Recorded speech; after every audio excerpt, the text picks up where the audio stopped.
catching up on some recent podcasts in the last month or so, the Maxwell Leadership Podcast in particular. And in it, John shared this story about a young boy who was fishing. See, he was fishing at this local farm pond, and there's an older gentleman that was across the pond fishing as well.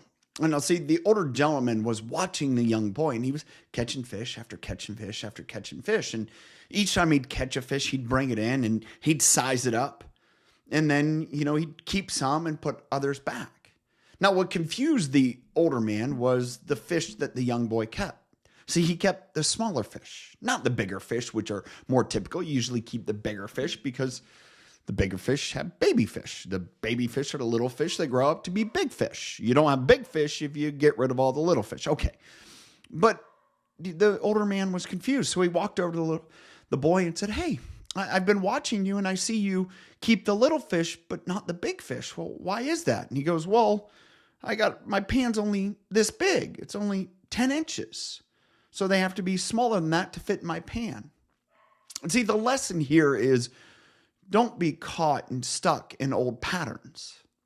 Meaning we can find as leaders that we do what we've always done because that's what we do, and we don't understand why we do what we do, but that's what we do.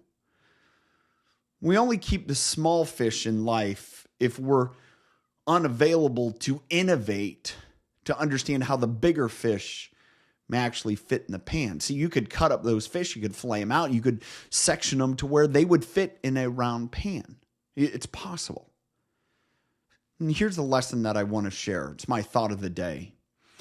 A leader stuck in the past quickly becomes the past.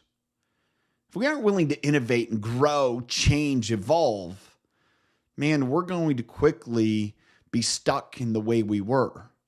And life's going to pass us by. We're going to miss the opportunity to take those bigger fish and harvest them. See, don't be stuck in the past. Don't be afraid to grow and learn and innovate and change. If you are, you're just going to be stuck in the past. Thanks for being here. Catch you next.